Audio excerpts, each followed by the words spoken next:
Fala pessoal, beleza? Quem fala é o Ricardo.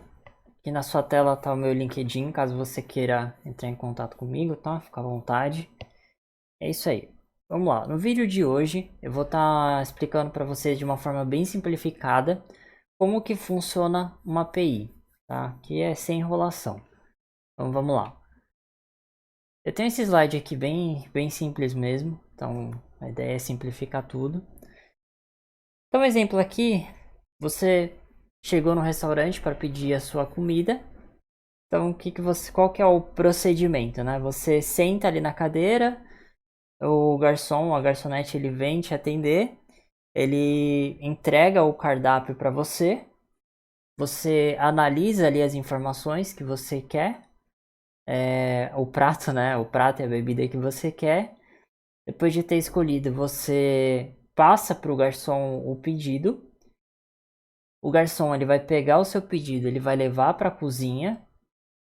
Depois de um tempo que o prato, né, a comida ali estiver pronta, os cozinheiros ali, eles vão devolver o prato para o garçom.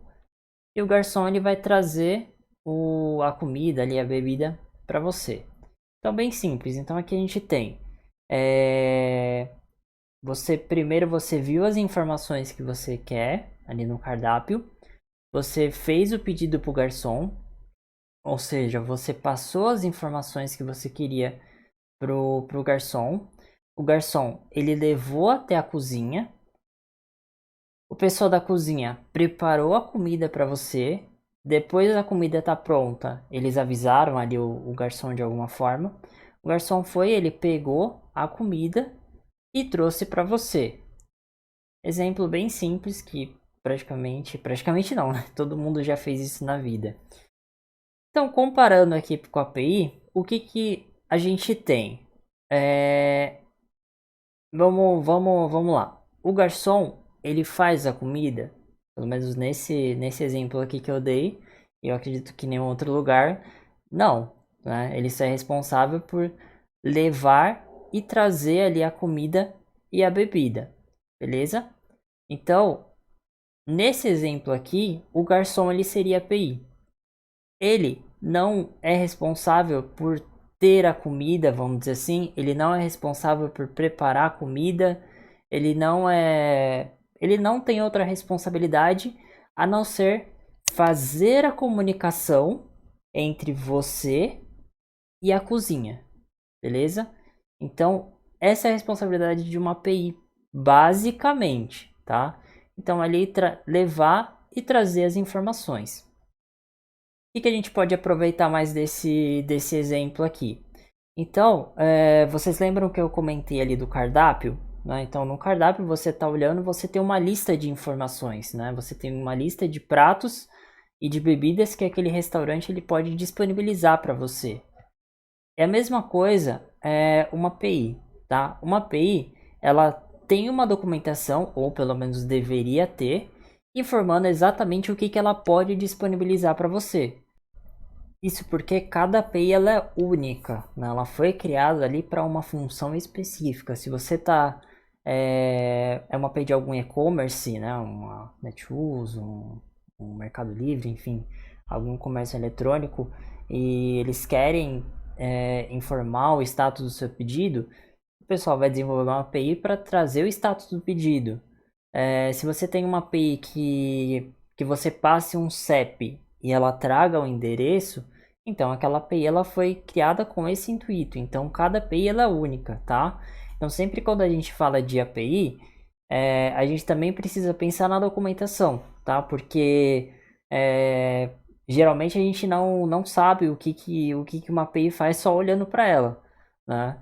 Então a gente tem que ter uma documentação ali falando, olha, essa API aqui ela é para trazer endereço através do CEP. Para você fazer a chamada dela, você vai utilizar dessa forma. Então, ela tem que ter uma documentação, tá?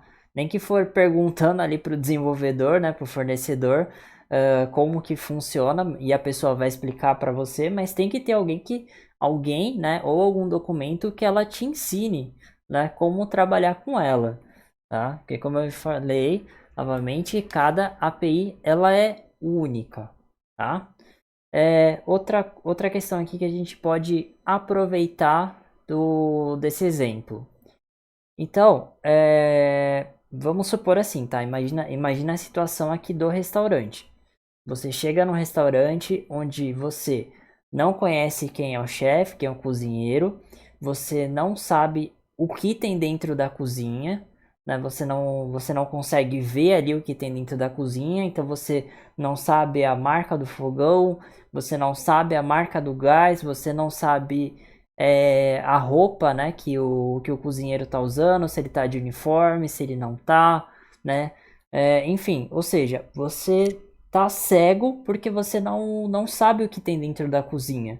Você não sabe quais temperos ele tá usando.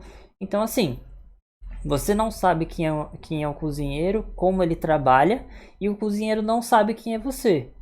Né? Então, ele não sabe que roupa que você tá, ele não sabe se você é destro, se você é canhoto, se você tá acompanhado, se você tá sozinho. O cozinheiro, ele não sabe dessa informação, ele também não quer saber, né? E a mesma questão você, pegando aqui como exemplo, tá? Então você ali não quer saber quem é o cozinheiro, o jeito que ele trabalha, enfim, você só quer realmente a informação, ou seja, você só quer ali a alimentação e a sua bebida e pronto, tá? É a mesma coisa a API. Como eu dei o exemplo aqui do garçom, ela vai conectar dois pontos diferentes, ou seja, ela vai conectar nesse caso aqui, né? Ele vai conectar duas pessoas diferentes, né? Então você com o cozinheiro ali, com a equipe, né, da cozinha. Então a API, o que ela faz? Ela vai conectar o seu sistema com o sistema de terceiro, né? Um sistema ali que você precisa de alguma informação. Quando você está fazendo uma chamada ali na API, você não quer saber se o sistema que a API está chamando, ele é em C Sharp, ele é em Java, é em Node, né? Se ele é multithread, se ele não é, né? Se o banco de dados é SQL, enfim, você não quer saber, né? Qual que é a estrutura, né? De onde estão vindo as informações. Você simplesmente quer a informação.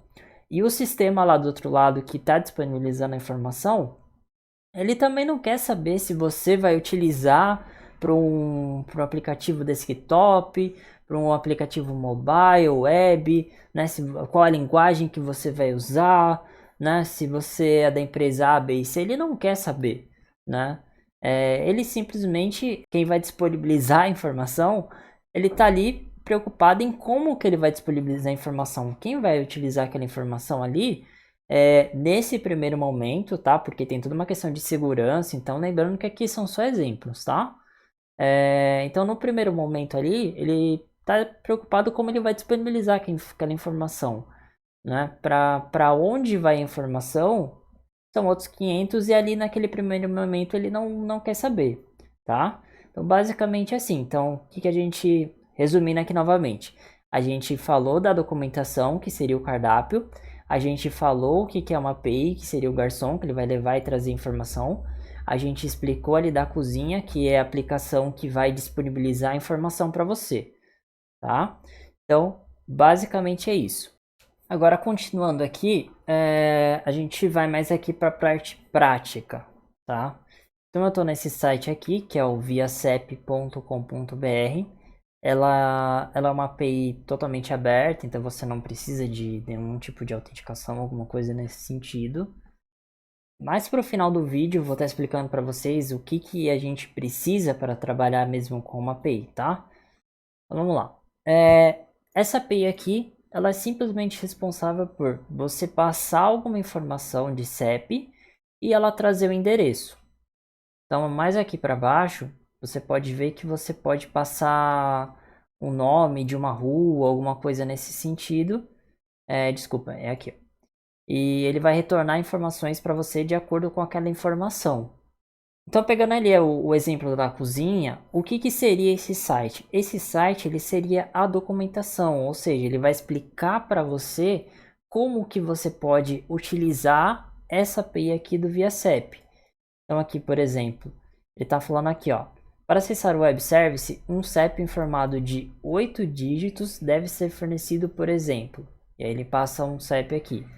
Uma coisa bem importante quando a gente está trabalhando com APIs é que a gente tem que ver exatamente quais são os formatos que a API aceita.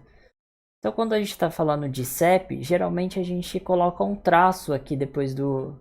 Depois não, desculpa, antes dos 3 últimos dígitos. Mas aqui no exemplo dele, ele só quer realmente a numeração.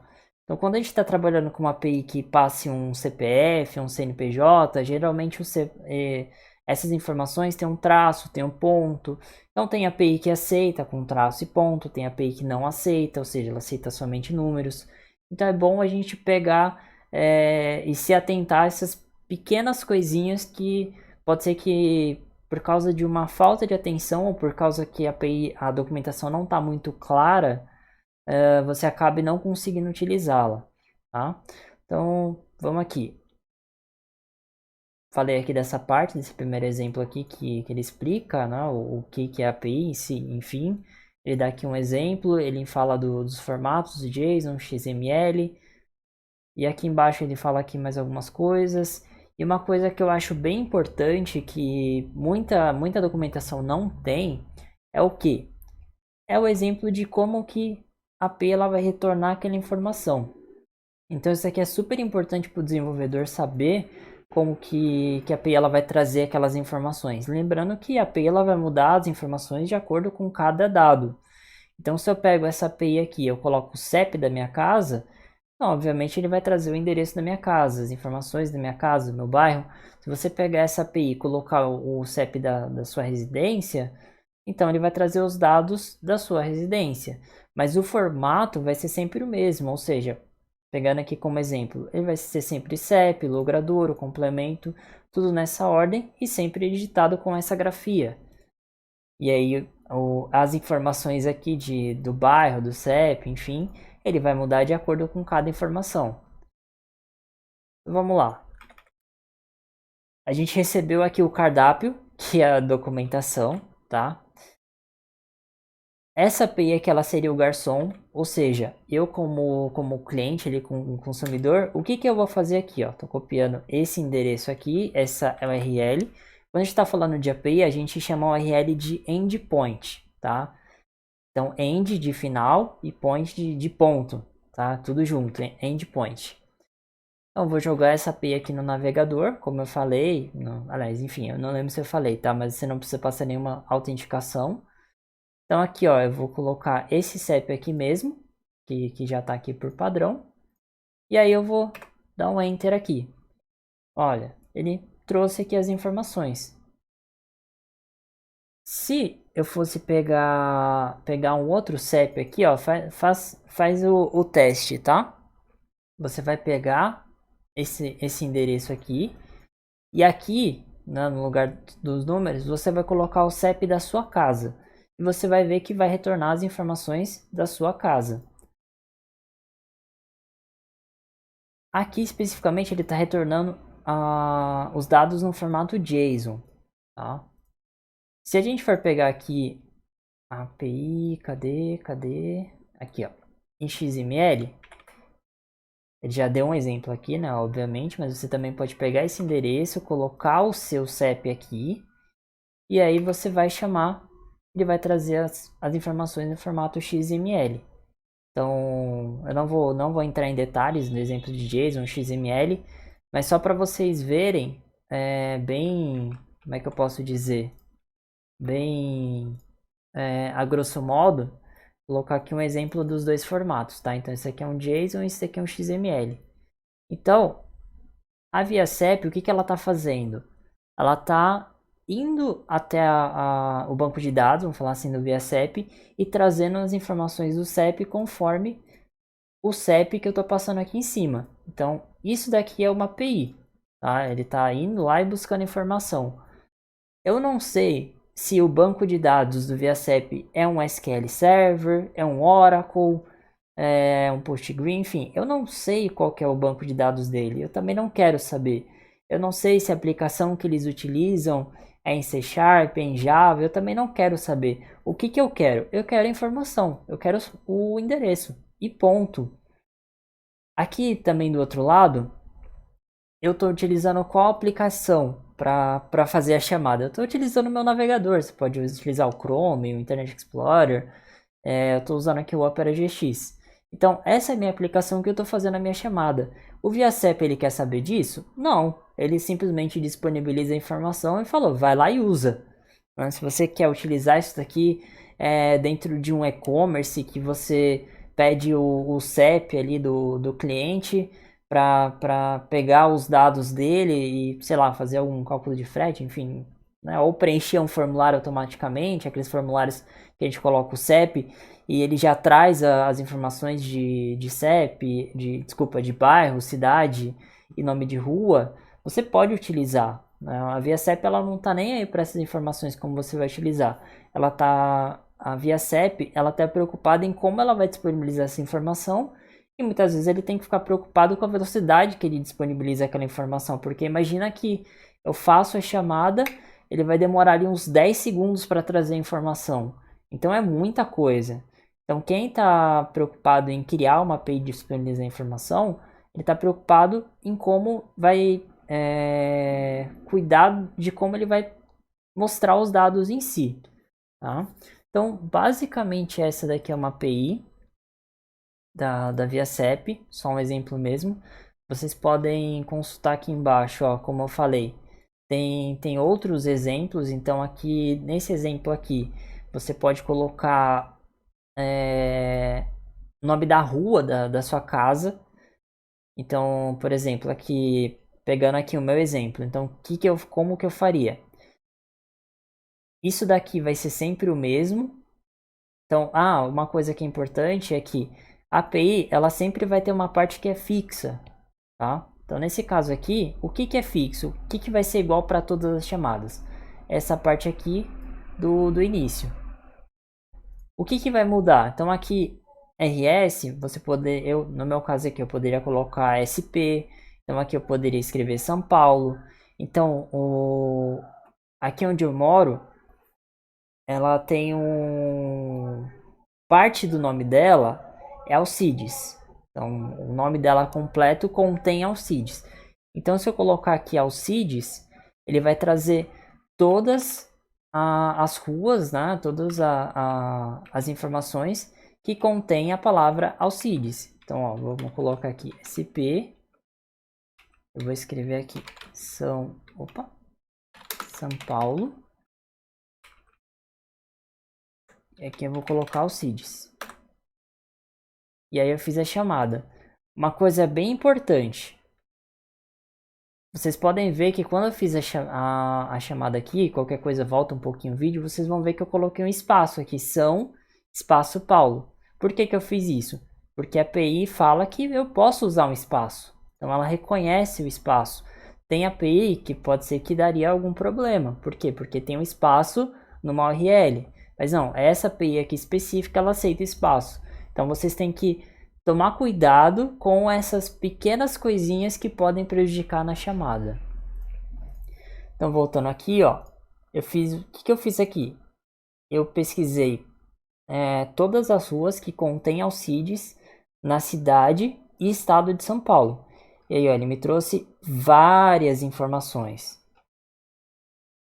Então eu tenho essa outra API aqui também, que ela me traz informações de endereço, mas de uma forma diferenciada. Então isso aqui é uma outra API também. E agora eu queria comentar com vocês um pouquinho o que uma API ela precisa para fazer uma chamada. Não necessariamente, tá? Mas de forma geral. Essa API aqui, ela é uma API pública. Então a gente não precisa, Ricardo, não preciso me identificar falando para a ViaCep, olha, eu vou utilizar a API de vocês para fazer isso. Não, por quê? Porque ela é uma API pública, ou seja, qualquer um pode usar. Você da sua casa você pode usar, você no seu navegador, ou seja, hoje em dia celular, né, todos os lugares tem um navegador. Então você pode utilizá-la do jeito que você quer. Então é uma API pública, você não precisa se autenticar. Agora vamos pensar no seguinte, uma empresa que seja um e-commerce, um Mercado Livre, que ele tem informações de cliente, ou seja, tem informações que precisam ser sigilosas. Você não pode ter os meus dados pessoais, né? A não ser que eu autorize, obviamente. e eu não posso ter os seus dados pessoais, a não ser que você autorize também. Mas enfim, imagina que fosse uma API aberta, onde eu entrasse naquela API e pegasse os dados de todo mundo. Então não pode, isso não pode acontecer dentro de empresas. Então, para esses casos, o que precisa ser feito? Quando eu vou utilizar alguma API de uma empresa, então eu vou me identificar. Então eu, Ricardo, eu vou utilizar a API do Mercado Livre para fazer tal ação. Então eu vou me identificar, vou falar quem sou eu.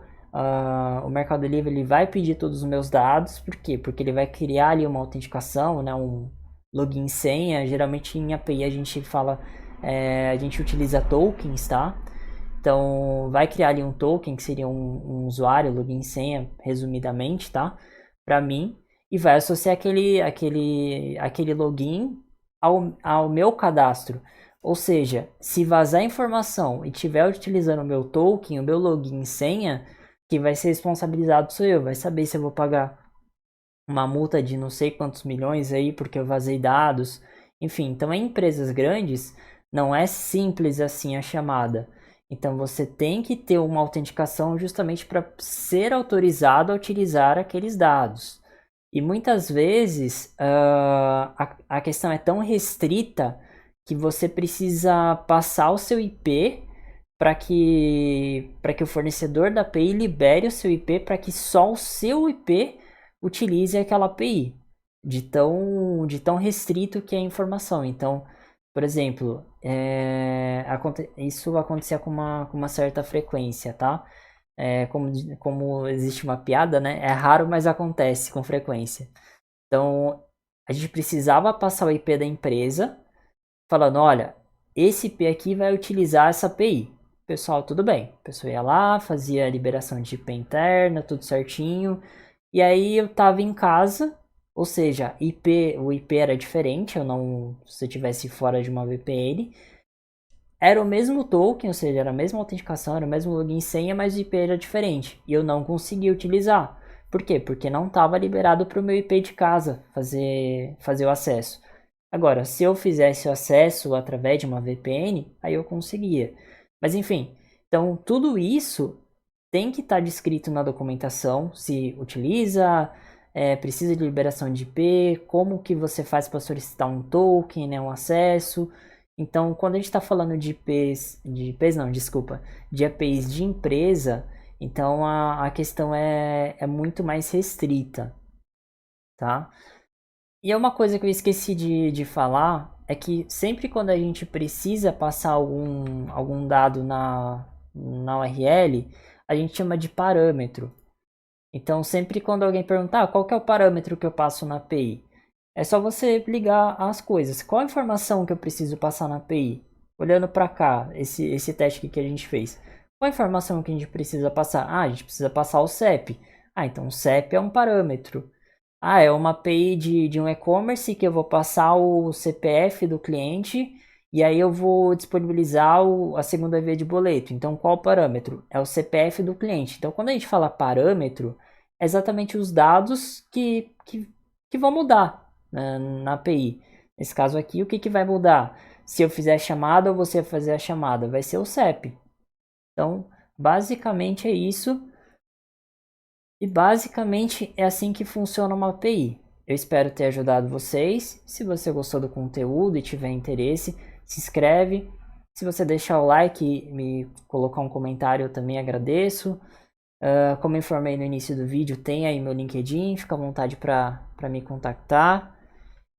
Obrigado e é isso aí. Até mais.